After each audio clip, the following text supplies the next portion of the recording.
estoy bien. Reinos vastos siempre reinarás.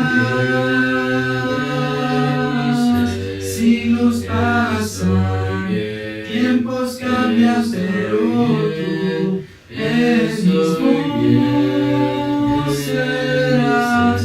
Reinos bien, yo me encuentro. Reinos vastos siempre reinarás.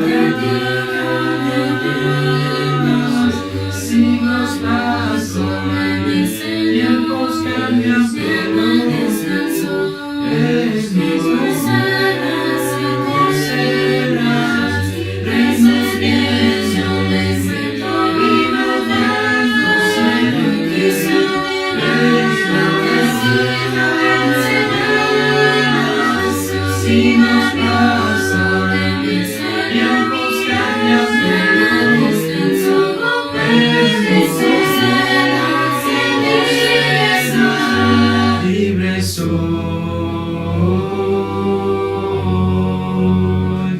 libre soy,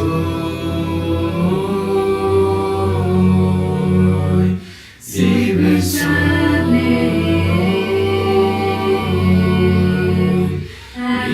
Cansado estoy de lo que soy, mis manos sucias. No atrevo a levantar mi santo Dios. reinos bien, yo me encuentro. Reinos vastos siempre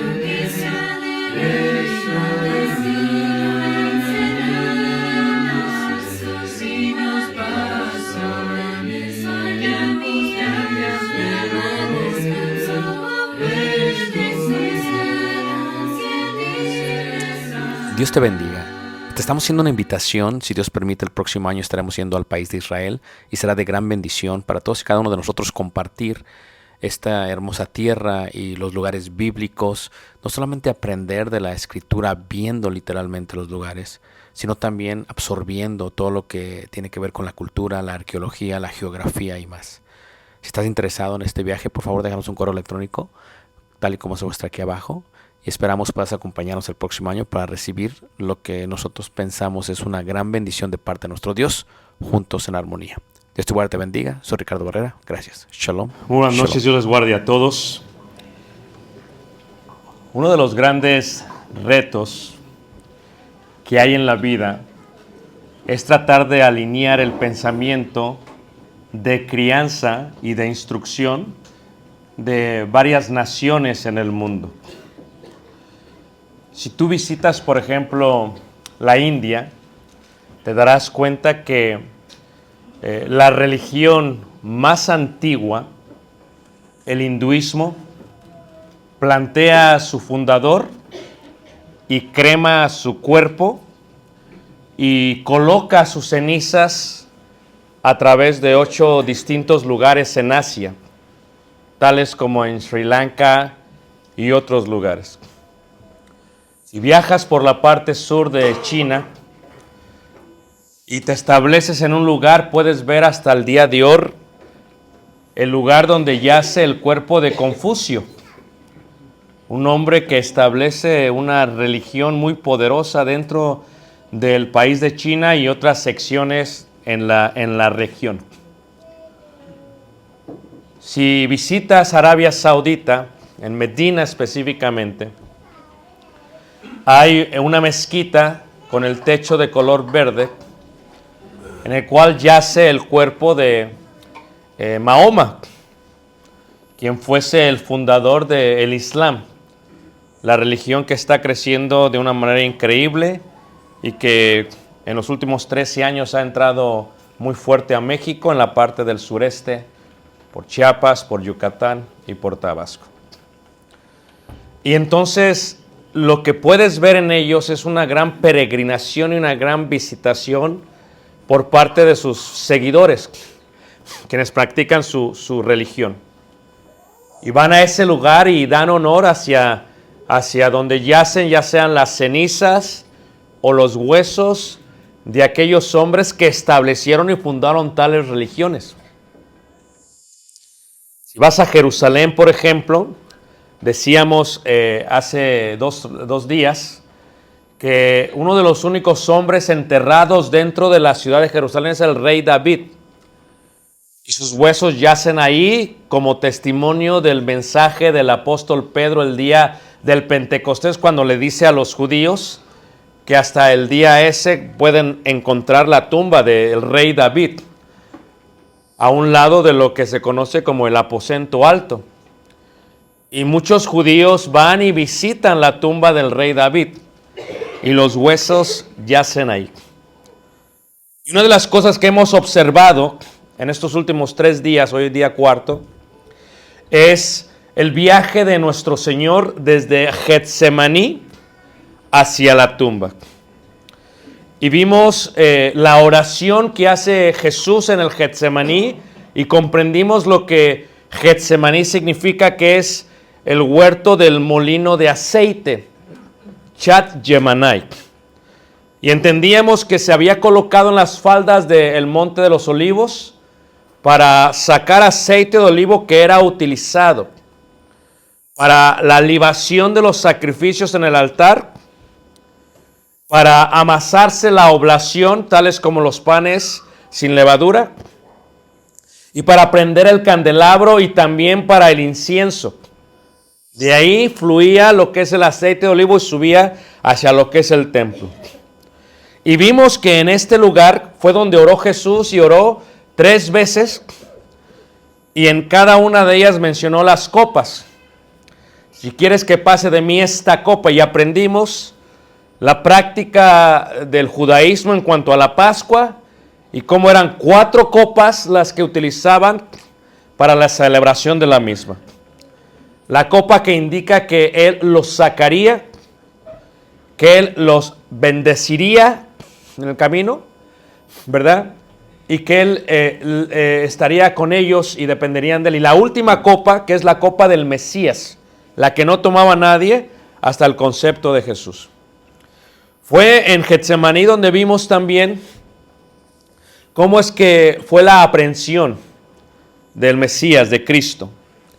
Cómo es que lo dejan solo en el Getsemaní.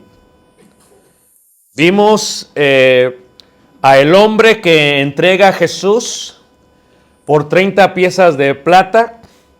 Aprendimos en la mañana cómo es que en el altar del sacrificio en el templo en aquellos tiempos, cuando se colocaba algo para sacrificar, se utilizaba una copa de plata con aceite de olivo, la cual caía sobre el altar, sobre el sacrificio, hasta tocar la madera.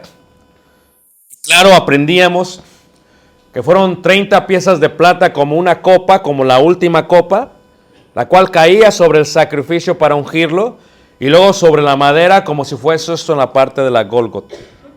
Y vimos que Judas le hacía más fácil caminar a pedir el perdón a Jesús, donde estaba él con la casa de Caifás, y decidió caminar mucho más para ahorcarse. Comprendimos el día de ayer el concepto de los juicios de Dios. 4 copas, 4 juicios. Aprendimos el juicio religioso, cómo es que la Corte Suprema de Israel tenía que juzgarnos, el Sanedrín. Aprendimos cómo estaban organizados en los diferentes partidos políticos religiosos. Aprendimos cómo aquel hombre que estaba como sumo sacerdote tenía toda la autoridad. Y aprendimos cómo ellos rompieron muchas de sus propias convicciones en la ley para mandárselo a Poncio Pilatos. Veíamos que Poncio Pilatos, bajo la ley romana, ius gladiis, podía mandarlo a matar. Pero vimos que no encontró nada que pudiese mandarle a la pena de muerte. Y vimos que se lo mandó de ese juicio imperial al juicio real de Herodes. Y vimos que Herodes lo humilla, lo viste y se lo regresa. Y vimos este concepto de los rituales grecorromanos en los cuales se lava las manos para decir que no tiene culpa. Y el pueblo gritaba, crucifícale, y lo mandó a crucificar. Y la última copa tenía que ver con el juicio en la cruz. Esta mañana aprendimos en detalle el concepto de la crucifixión. Vimos cómo se crucificaban por parte de los romanos. Vimos cómo los romanos crucificaban a la gente más pobre y era una humillación increíble. Vimos la comparación con el libro de Deuteronomio capítulo 21. Aprendimos el concepto de lo que significaba maldito aquel que es colgado en un ¿qué? Madero. Y vimos cómo es el Poncio Pilatos que coloca sobre la cruz en los 3 idiomas que se hablaban en Jerusalén, en arameo, en latín y en griego, que él era el rey ¿de qué? De los judíos. Y vimos el concepto del camino hacia la cruz, hacia la crucifixión. Es que vimos estos lugares y los vimos totalmente en detalles. Aprendimos Jerusalén, vimos los 3 lugares importantes, el aposento alto, el templo y lo que es el Getsemaní. Vimos en vista de pájaro los 3 valles y aprendimos cómo los 3 valles tienen colocado sobre él el nombre del Todopoderoso. Y esto es importante, porque el Todopoderoso, decían los judíos, el Señor. Y Señor, o lo que ellos transliteran como Adonai, es literalmente Dios. Solamente hay un Señor, decían.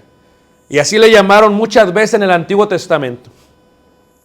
Y ese Señor, veíamos en detalle, fue colocado en esos 3 lugares y veíamos que esa misma letra está colocada en los 3 valles.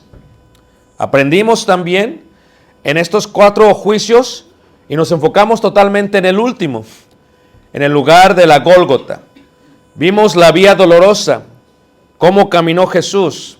Detallamos el concepto de la cruz y vimos en detalle cómo estaba Jerusalén en aquel tiempo. Y decíamos que el monte donde fue crucificado, el cual se le puede llamar a través de varios idiomas, si es en latín como los romanos se dice Calvario, si es en griego es Cranion, y si es en arameo es la Gólgota, es la calavera. ¿Por qué? Porque el monte estaba colocado de tal manera que había un esqueleto a través de él hasta llegar al monte fuera del muro de la ciudad, a través de la puerta de lo que se conoce el día de hoy, que quedan camino hacia Damasco. Desde la entrada de David a través del templo hasta llegar al monte de la calavera. Y eso lo aprendimos en detalle. Si el día de hoy lo vieras, verías el lugar y tendría una figura ¿de qué?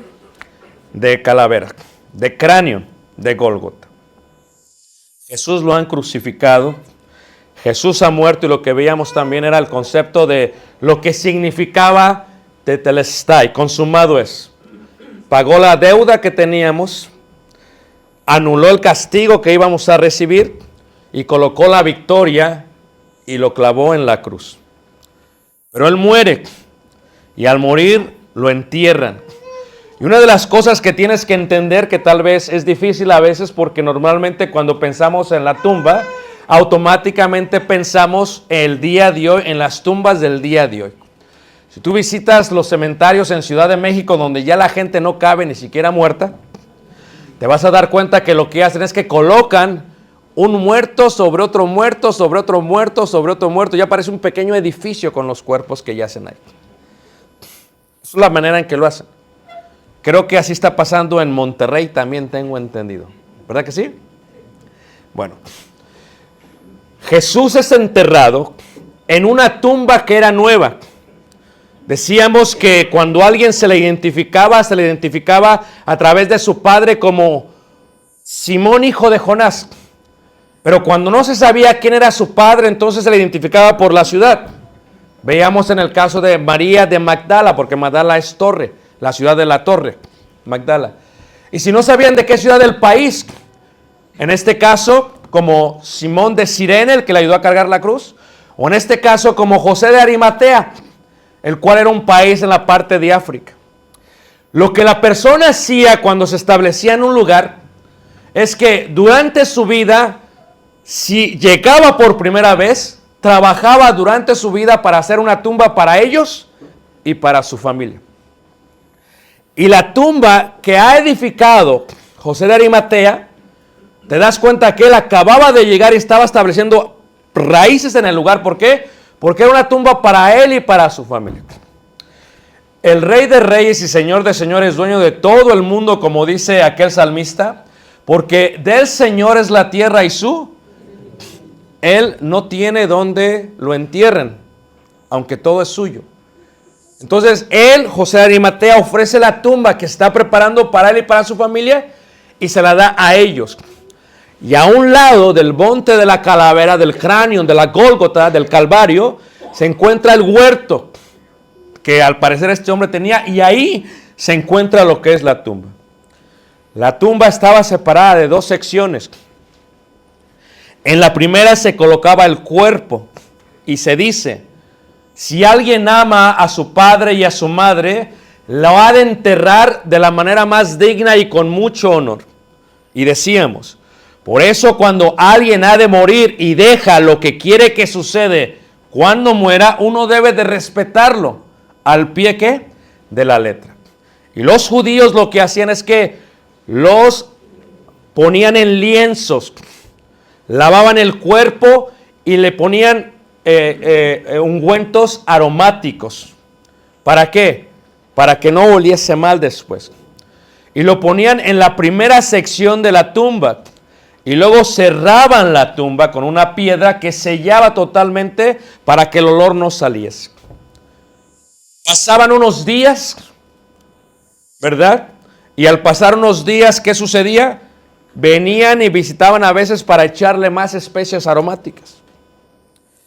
Y cuando pasaba el tiempo y era comido el cuerpo por los gusanos y solamente quedasen los huesos, los colocaban en un osario y los ponían en secciones en la segunda parte de la tumba, donde estaba toda la familia. José de Arimatea estaba pensando, aquí me van a enterrar a mí, y aquí a mi esposa y a mis hijos.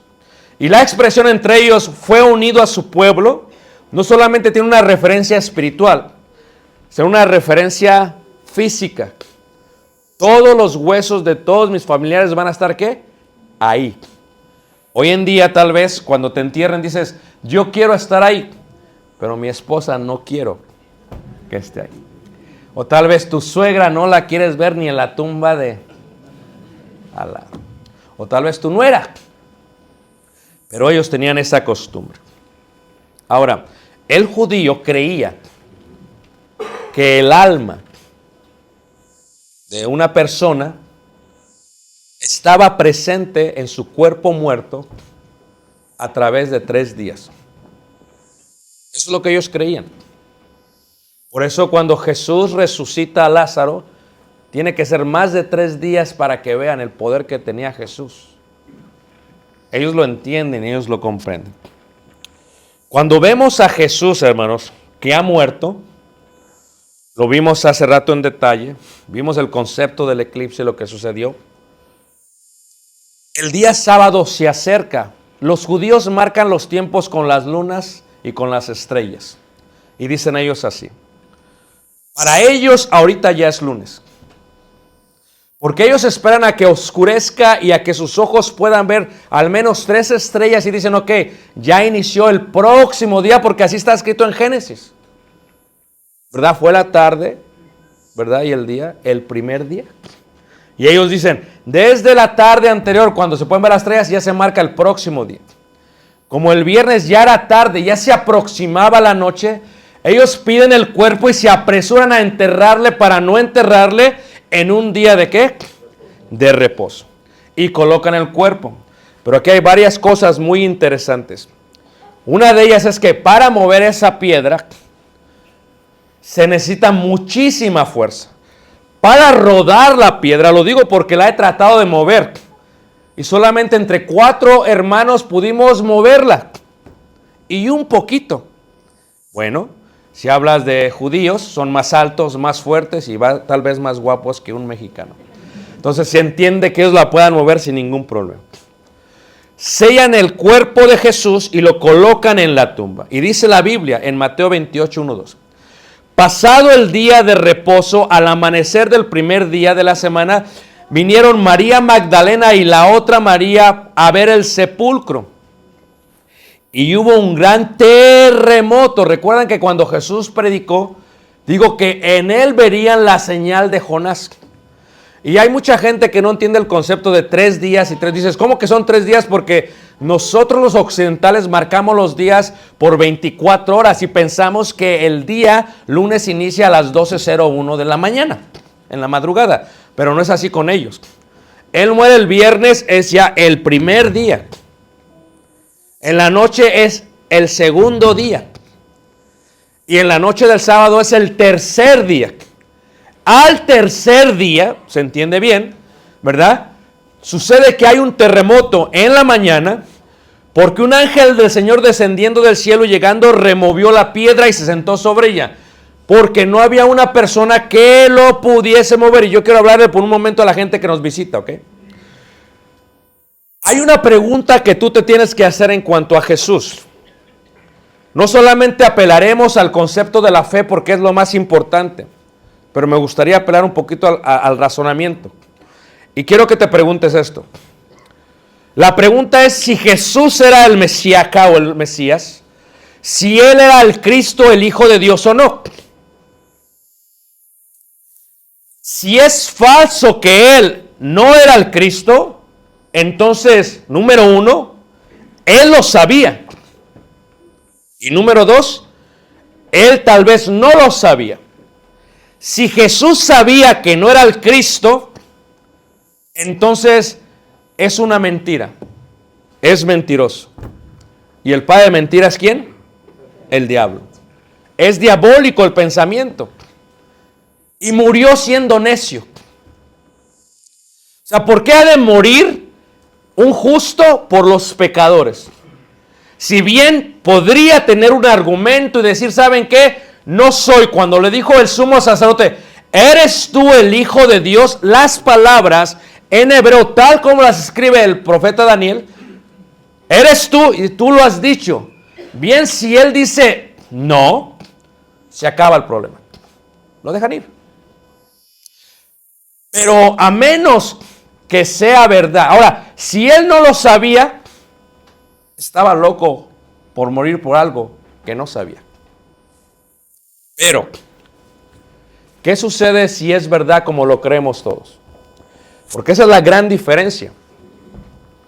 Puedes ver hasta el día de hoy la tumba de Mahoma. Puedes saber hasta el día de hoy los lugares, los 8 lugares de los restos de quien fundó el hinduismo. Ahí están los restos. Puedes ver hasta el día de hoy la tumba del rey David. Es más, si vas, puedes ver la tumba de Abraham, de Sara, de Isaac, de Rebeca, en el mismo lugar. La pregunta es, ¿dónde está el cuerpo de Jesús?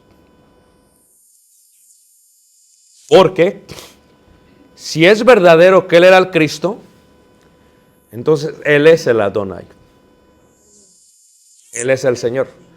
Porque con el corazón se cree para qué, pero con la boca se confiesa para que si confesares con la boca que Jesús es el Adonai, que Jesús es el Señor.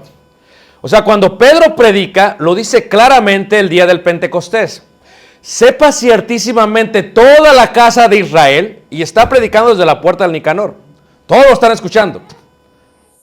Este Jesús al que vosotros habéis crucificado, ellos pudieron haber dicho, no, Poncio Pilato lo mandó matar. No, hermanos, porque ya vimos en la mañana que fuimos todos. Y en el caso de esto fueron ellos. Dios le ha hecho Adonai, Señor. Por eso dice Hebreos, dijo mi Señor al Señor. Porque Jesús es Dios. Y en este concepto, si Él es el Señor, tienes una opción el día de hoy. ¿Lo puedes aceptar o simplemente lo niegas? Cuando hablamos de la tumba, hablamos del sello de que era el Mesías. Es la evidencia máxima de que era el Mesías. ¿Por qué? La pregunta que se hace es, ¿quién abrió la tumba? porque ya comprobamos que se requiere 3 o 4 personas para rodar, pero para abrir es más complicado. ¿Fueron los discípulos los que abrieron la tumba, te preguntas? Tal vez dijeron ellos, la vamos a abrir, nos lo vamos a llevar, lo robamos y ya. Mateo 27, 62, 66 lo aclara. Si fueron ellos, dice, muchos pensarían que se robaron el cuerpo, pero ¿cómo podían remover una piedra tan grande? ¿Qué es lo que hace los romanos? Ya no quieren tener problemas, quieren acabar con este problema y dicen, vamos a colocar soldados para que no se roben el cuerpo, sus discípulos, para que no digan lo que están diciendo que iba a ocurrir. Y les decía yo ayer que los soldados romanos no son como los soldados mexicanos. Yo recuerdo una vez que bajé en el aeropuerto de Ciudad de México y pasaron muchos soldados. Hay una medida, una altura para que te acepten en el ejército, ¿estamos de acuerdo? Pero llega un momento que dicen ya, pues que le pase cualquiera. Y recuerdo claramente que vi algunos de esos soldados, no sé si eran de Chiapas o no sé si eran de Oaxaca, pero era tan grande la metralleta que estaban batallando. Así viéndolos desde ojo de pájaro pensé que la metralleta era más grande que ellos. Pero los soldados romanos, veíamos, medían como mínimo 2 metros según las leyes romanas. Eran gente fuerte. Y aún se requiere 3 soldados romanos para mover la piedra. La regla de los soldados romanos es que cuando te ponen a cuidar algo, ni siquiera puedes parpadear.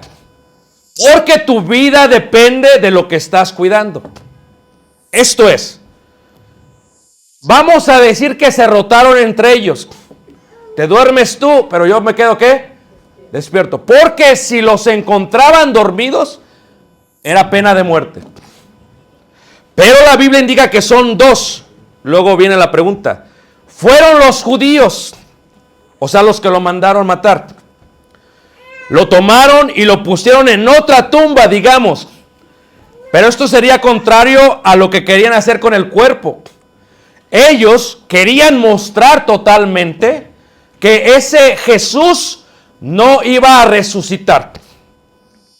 Y si ellos lo hubiesen puesto en otra tumba, tenían que ir y ponerse de acuerdo con los soldados y tenían que ir y pásenos el cuerpo. Y después de los 3, 4, 5 días, cuando hay que dicen que el cuerpo ya no se encuentra, hubieran dicho, aquí está el cuerpo. Es una mentira lo de su Jesús.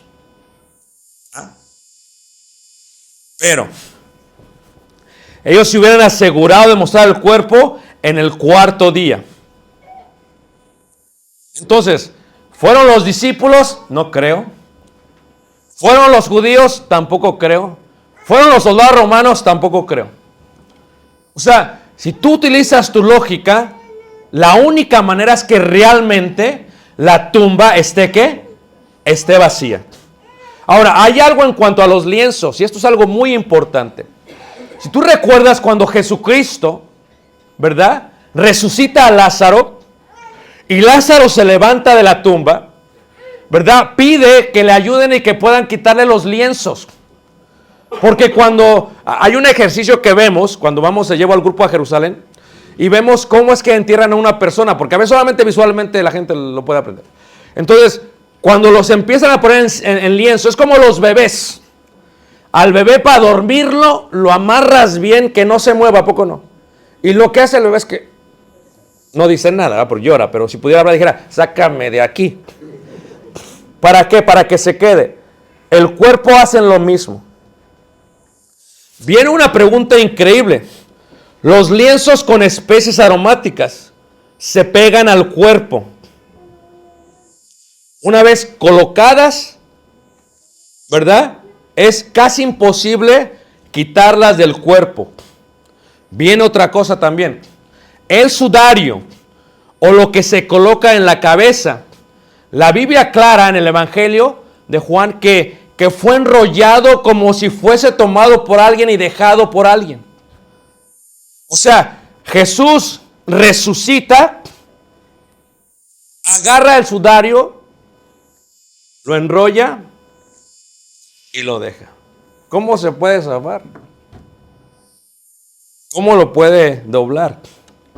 Juan 11:44 dice, y el que había muerto salió atadas las manos y los pies con vendas, y el rostro envuelto en un sudario. Jesús les dijo, desatadle y dejadle ir. ¿Por qué? Porque estaba batallando para desatarse al mismo, no se puede desatar. O sea, es incomprensible esto. Jesús le hicieron el mismo proceso cuando lo habían enterrado en Juan 19:40. Necesitas 3 personas para abrir la piedra. Una persona desde adentro no la puede abrir porque se rueda y porque no se puede sacar, no se puede empujar, se tiene que rodar. Entonces, si Jesús era humano, como algunos piensan, y Jesús no era Dios, ¿cómo un ser humano mueve la piedra? ¿Cómo un ser humano se quita el lienzo? ¿Cómo un ser humano puede hacer todo esto? A menos que Jesús fuese Dios, que Jesús era el Señor, entonces todo empieza a hacer más sentido. Después de hacer todo esto en detalle, sale. Y yo le explico a la gente algo que es muy importante, es que hay una costumbre entre los judíos. En aquellos tiempos, cuando uno come, yo cuando trabajé en negocios, nos dieron una clase de los cubiertos. No sé si saben la clase de los cubiertos. En la clase de los cubiertos es que tienes un tenedor para algo, una cuchara para algo y todo, y te lo tienes que acomodar bien. No sé si se las han dado, es muy interesante. Entonces nosotros, como comíamos con gente importante, pues teníamos y este es para esto y es para aquello. Pero luego cuando viene el mesero y el plato está, coloca los cubiertos de tal manera que le estás diciendo al mesero algo sin decirle nada. O sea, esto significa, no me gustó, no quiero y llévatelo. Esto significa, ya terminé, puedes llevarte el plato. Entonces los cubiertos se ponen de tal manera para ello. Entre los judíos, lo que hacían con los pañuelos, con lo que utilizaban como servilletas si no usaban panes, porque se usaban a veces las migajas para limpiarse, es que se colocaba, el lienzo se doblaba, se ponía a un lado, y el esclavo cuando veía, o el siervo cuando veía, o el que hospedaba cuando veía, decía, me voy, pero voy a regresar porque todavía no he terminado.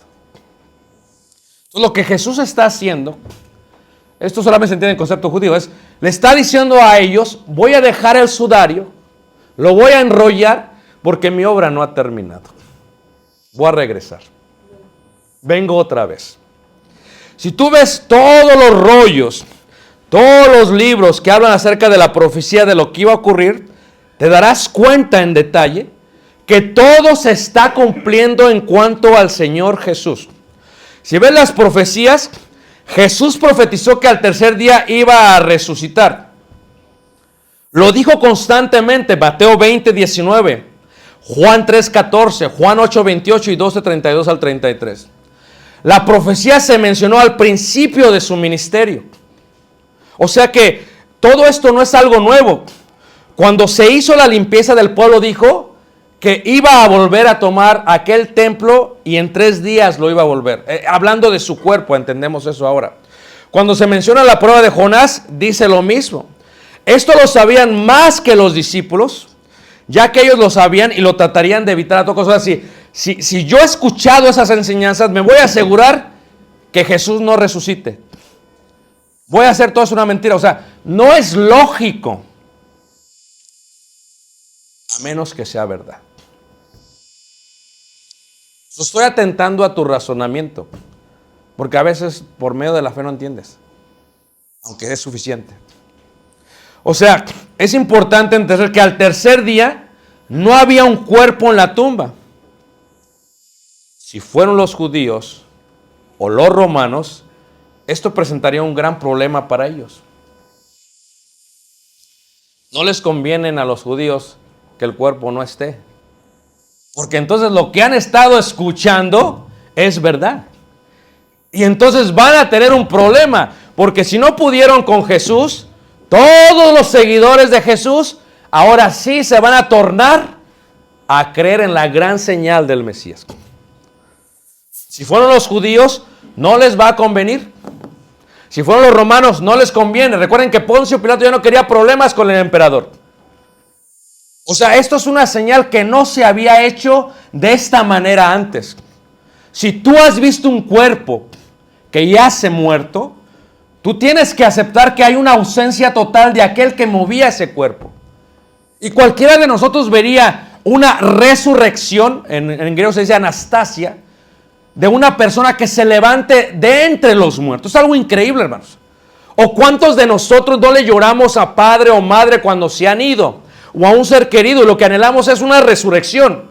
Es que se vuelva a unir el cuerpo con la vida, de tal manera que se vuelva a levantar y los podamos abrazar. O sea, esto no se había hecho antes. No hay religión en el mundo que tenga esta señal. Yo estaba, por ejemplo, en Bangkok y vi estos grandes templos, ¿verdad? De los budas, del budismo, ¿verdad? Porque acabamos un libro que se llama Religiones y estamos tomando unas fotos que eran importantes. Y créelo, si tú nos visitas este día, no hay religión que tenga la prueba más grande, porque todas las tumbas de los fundadores están llenas o de cenizas o de huesos. Pero nosotros podemos decir con fe y convicción que la tumba está vacía. Y eso es increíble. Y lo podemos decir con seguridad. ¿Por qué? Porque la tumba sigue vacía. Pero hay este concepto de resurrección que causa conmoción. Cuando Jesús resucita y a través de las distintas apariciones, como dice Corintios, porque se nos apareció y a más de 500 hermanos se les apareció. Yo le digo a la gente, fíjate que si tú caminas de Jerusalén a Emaús, en el camino a Emaús, que es un pueblo, en carro son 2 horas, porque ya lo he manejado. Pero caminando, porque tienes que bajar el monte de Judá, está lejos. Es casi todo un día caminando. Y los testigos, fíjate, la incredulidad del ser humano. No se vayan, espérense, tercer día voy a resucitar. Estos ya salieron para allá. Van todos decepcionados. Y se acerca Jesús que ha resucitado y no le reconocen. Oye, ¿cómo no reconocer a Jesús? Va platicando con ellos, hermanos. Llegan y van a cenar y se desvanece. Se dieron cuenta que era Jesús y que se habían movido muy temprano. Se le aparece a los discípulos, los cuales también estaban incrédulos. Pero faltaba uno. Faltaba Tomás. ¿Dónde está Tomás? No sé. Se le aparece a los discípulos. Jesucristo resucitado pasa por una pared. ¿Cómo le haces para pasar por una pared? Y habla con ellos. Y están gozosos todos. Y le dicen a Tomás, y Tomás, ser humano, vamos a humanizarlo. Así somos tú y yo. A veces oramos y acabamos de orar y todavía dudamos si se va a dar o no. Hasta que yo lo vea, dice. Hasta que yo lo vea. Y en la aparición de Jesús, ¿qué le dice? No seas incrédulo. Mete tu mano. Mete tu dedo. ¿Y qué contesta él? Si hablásemos arameo, Elí, Elí a Elohim, mi Dios. Si Jesús no es Dios, incorrectamente le está llamando Dios a quien no es Dios. Oh, Dios mío. Wow. Oh, Dios mío. Decía yo que la mujer es muy importante. Decía yo que si Poncio Pilatos le hubiera hecho caso a la mujer, no se hubiera metido en tanto problema. Pero los hombres somos bien tercos y no le hacemos caso a la mujer a veces. La mujer siempre, dentro de la congregación, es la que más trabaja. Cuando Jesús resucita, se encuentra primero con las mujeres. Imagínate si encuentra a Tomás. Ahí se acaba la historia, ¿no? Pero las mujeres, hermanos, ¿qué dicen? De ahí al aposento alto, 43, 52 minutos y caminas como yo. Estas corren y van y le dicen a los discípulos. Y me encanta la historia de los discípulos, porque Pedro y Juan salen corriendo. Pero vamos a humanizarlos, ¿no? Juan es más joven, Pedro es más viejo. O sea, imagínate, Daniel corre, Daniel es Juan y corre. Y el hermano Saldaña corre con él. Ya saben quién va a llegar primero. Van hacia la tumba. ¿Cómo es posible que si te estoy diciendo por 3 años, a través de las profecías que voy a resucitar, todavía quieres ir a ver si es cierto? Y corren los dos. Y Juan me encanta la forma en que escribe, ¿verdad? Siempre como en tercera persona. Y dice, y fíjate cómo le pone, y le gané. Es lo que pone, que él llegó, ¿qué? Es increíble, o sea, ese Juan dice, no, y se recostó en el pecho el discípulo que él amaba, o sea, amaba a todos, no solamente a ti, Juan, seamos honestos. O sea, Juan es un poquito, tú sabes, es un poquito así como los de San Pedro aquí, ¿va? Como que van y llegan y no lo ven. Y no lo ven. Y cometen un gran error. Quédate aquí y se van al viejo hombre. Se van a Galilea a trabajar otra vez al mar. Te estoy diciendo que te esperes.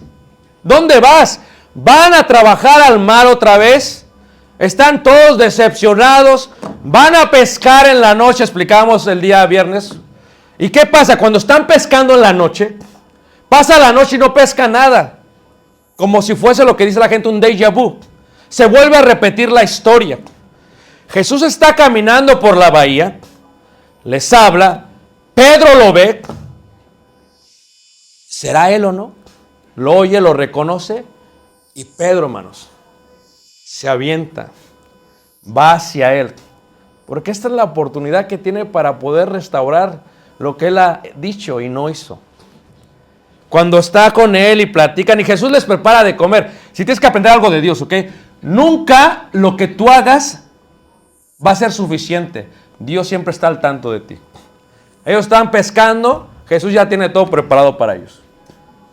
Se baja, llega, empieza a platicar con él y 3 veces le negó, 3, ya vimos esto. ¿Verdad? Y Jesús le empieza a preguntar. Y lo dice el Evangelio de Juan claramente. Lo está escribiendo Juan. ¿Se acuerdan ustedes en Patmos? Veamos hoy en la mañana. Allá en Éfeso está escribiendo este concepto del Evangelio. Y decide poner lo siguiente. Si lo lees en detalle dice, me amas. Pero coloca primero ovejas. Y luego corderos. Como que cubre a toda la iglesia. Los grandes, los pequeños. Pero me amas, la primera vez que le pregunta en griego, le pregunta como cuando uno le dice a un amigo que si me quieres, para que me entiendas. Pero la última vez, que la tercera vez, le dice agapaos. Me amas como Dios amó al mundo. Me amas en una forma incondicional. Me amas de tal manera que estás dispuesto a dar tu vida por nosotros. Y Pedro, siendo humano, pues tú sabes, Señor, que te amo, tú sabes. Y entonces le dice a Jesús cómo ha de morir él. Te van a llevar a donde no, ¿qué? Quieres. Yo le decía a los hermanos, qué lindo, hermanos. Uno de los primeros edificios en México que yo veo que tiene un elevador. Que piensan en los ancianos. Qué lindo, ¿a poco no? Yo el primer día que llegué me subí porque quería saber qué se sentía. Pero es otra cosa. Es otra cosa. Yo llegué que me subo. Y salí, y muy padre. Pues yo le digo a los jóvenes, los hermanos lo hicieron por ustedes. Si no han muerto y Cristo no ha venido, así como ven a las hermanas con bastón, así ahí me imagino ahí, Daniel ahí, ¿verdad? Y Emanuel, vente hermanito, vámonos arriba. Y ya estoy subiendo. Es increíble, hermanos. Le dice, así has de morir. Pero en la historia, hermanos, pasa algo tremendo. Siempre Juan va. Y Juan está escribiendo, dice, y iba ahí un discípulo al discípulo, y ahí va Juan, ¿verdad? Está escribiendo. ¿Verdad? Ya me dijiste cómo voy a morir, le dice Pedro. Y siempre uno pone a los demás. ¿Y qué de este? O sea, si yo voy a morir así, explícame cómo va cómo va a ser con este.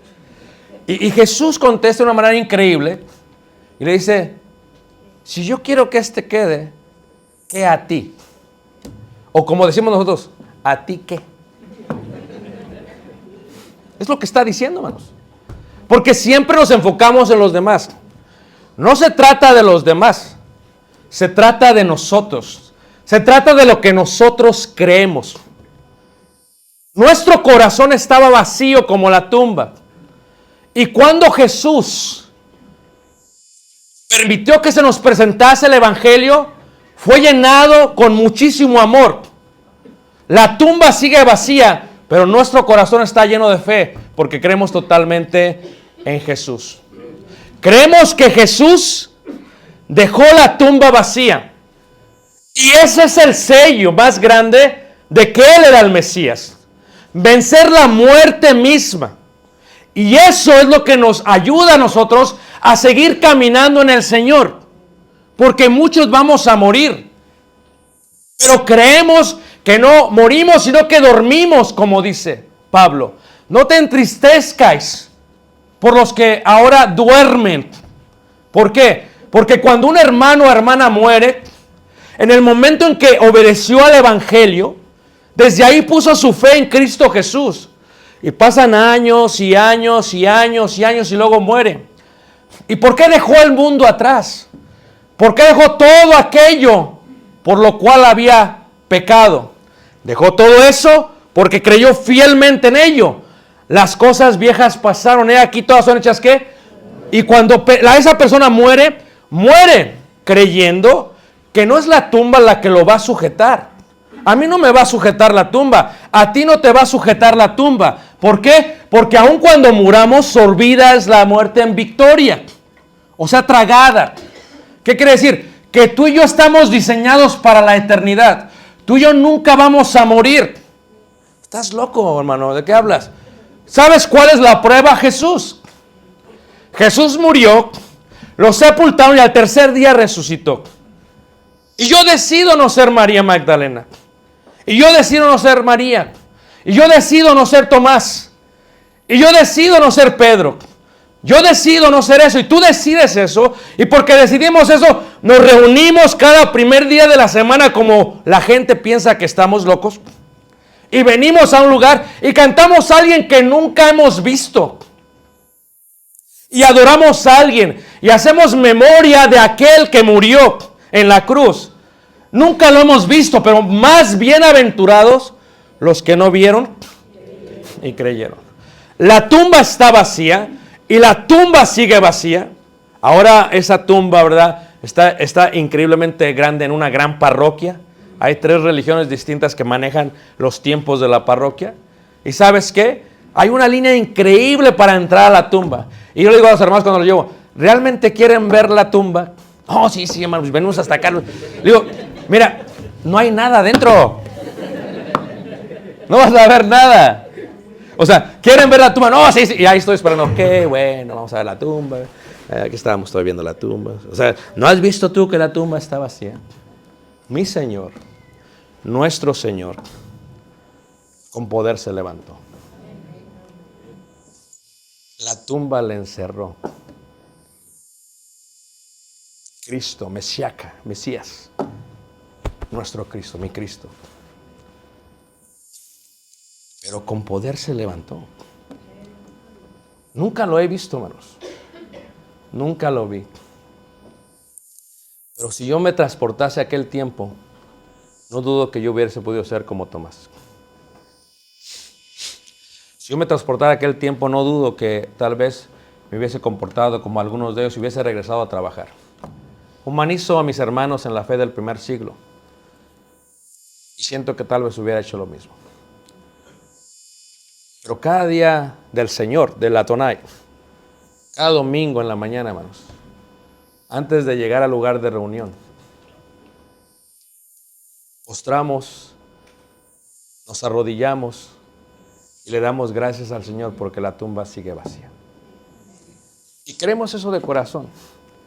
Y nos dirigimos al lugar de reunión, aunque unos piensen que estamos locos. Y venimos y nos arreglamos y nos acomodamos con otros hermanos y hermanas que creen en lo mismo. Y estamos aquí cantándole al Señor, a un Señor que nunca hemos visto. Creemos que donde hay 2 o 3 reunidos, ahí está Él, aunque nunca le he visto. ¿Por qué? Porque no podemos dudar como Tomás.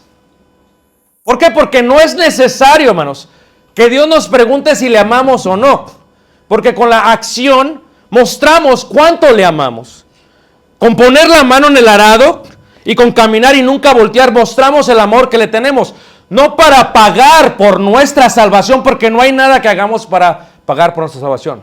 Porque nunca seremos salvos por obras. Somos salvos por la fe. Y esto es don, o sea, regalo de Dios. No hay nada que yo pueda hacer, hermanos, para llegar a esa salvación. Es gracias a Jesús, al Maestro que murió, al Maestro que fue sepultado y que al tercer día resucita con poder. Y Cristo la tumba venció. Él con gran poder resucitó. Y ese es el evangelio que predicamos este día domingo. Y que se predica por todo el mundo. Le decía a los hermanos en las Filipinas hace un mes. Este Jesús es el mismo Jesús. ¿Cuál es la diferencia que yo veía? La misma adoración, nuestra misma adoración. El mismo sentimiento, el mismo sentimiento. La única diferencia es que era en tagalo, era en otro idioma. Estuvimos en Phuket, era en tailandés. Estuvimos en Japón, era en japonés. Estamos en Monterrey, es en regiomontano. Es la misma adoración. Es el mismo Señor, hermanos. Créelo. ¿Nos visitas el día de hoy? Créelo. Créelo. El Señor resucitó. Y si no resucitó, Él mintió. Y si Él mintió, hemos entregado nuestra vida a una mentira. Yo dejé a Los Ángeles Azules por una mentira. Dejamos el mundo por una mentira. Y créelo, hermanos. Créelo, amigo que nos visitas. Esto que nos mueve a hacer cosas que no pensamos hacer es la evidencia más grande de que Jesús cambia la vida de los seres humanos. Y hoy en día Jesús quiere cambiar tu vida. Pero para cambiarla necesitas abrir la piedra para que en tu ser entre el don de su Santo Espíritu a través de la obediencia del bautismo. Jesús resucitó. ¿Y sabes qué me alegra? Cuando pienso, digo, oh Señor, qué bello es que enrollaste el sudario. Porque al enrollar el sudario, Jesús nos está mandando un mensaje cultural. ¿Sabes qué está diciendo? Eso no es todo. Yo vengo otra vez. Imagínate. Como dice ese canto, ¿verdad? Cuando Él venga otra vez, me dice, más allá de lo eterno, moraremos con nuestro Dios. En sus brazos descansaremos, alabando a una voz. Cuando Jesús venga otra vez, ya sea que vivamos o que muramos, del Señor somos.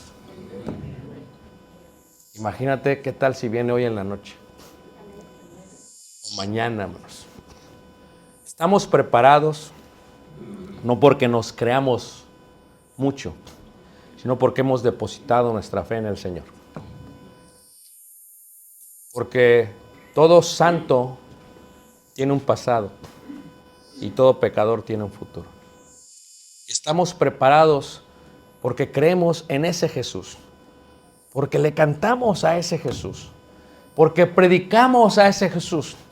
Y cuando Él venga otra vez, porque va a venir otra vez, hermanos, estaremos listos, no por nuestras obras, sino por nuestra fe.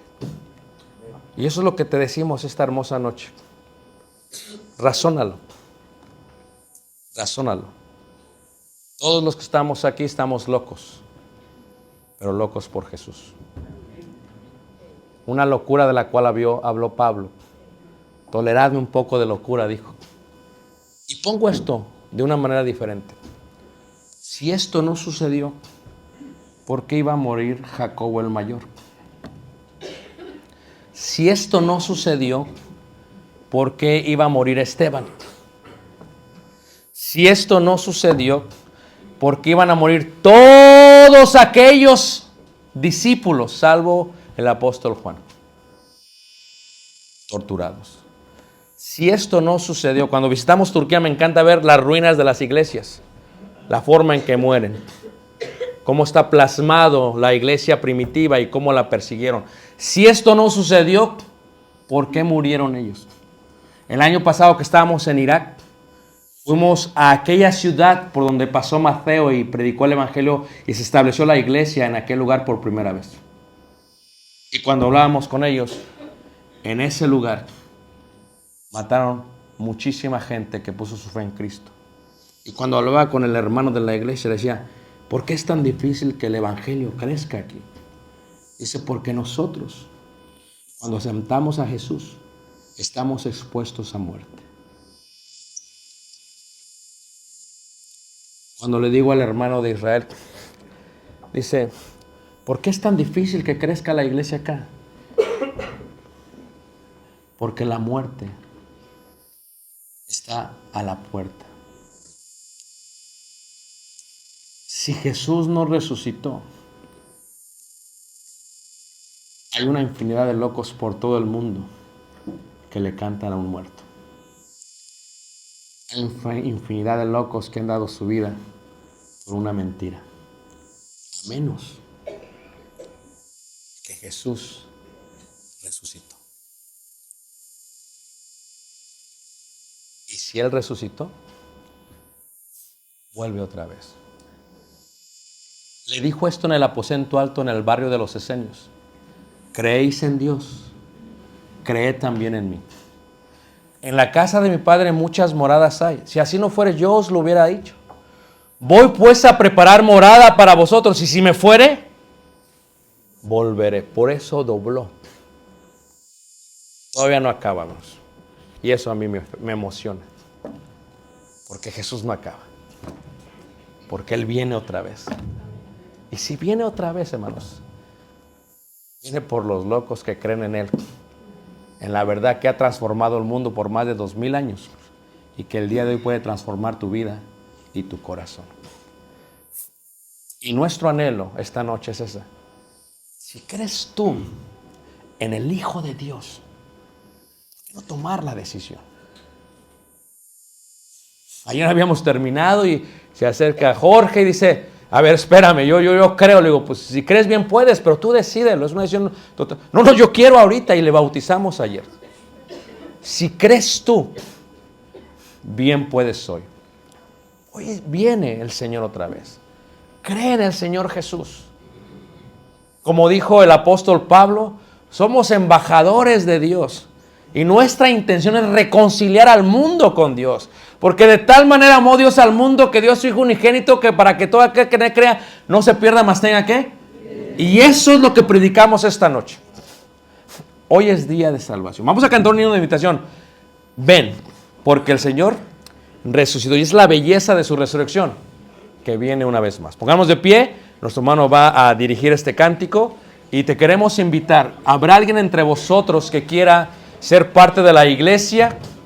Hoy te invitamos. Ven a Cristo. Hoy es día de salvación. Nuestro hermano Andrés va a...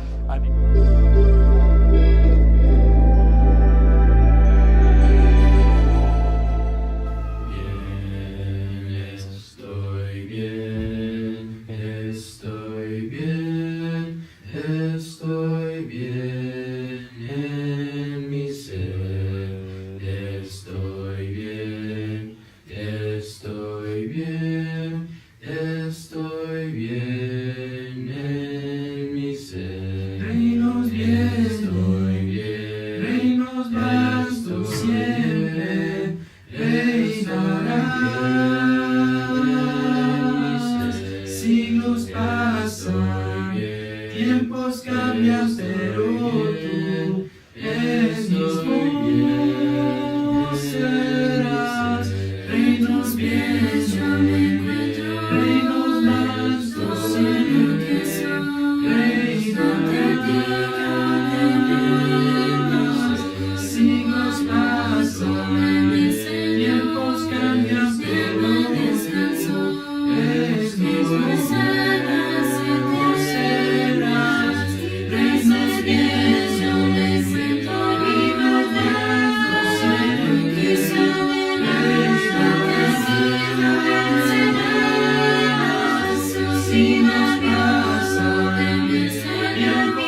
Avergonzado estoy de lo que son mis manos sucias. No atrevo a levantar mi santo Dios y pensar por mi mandato, quizá de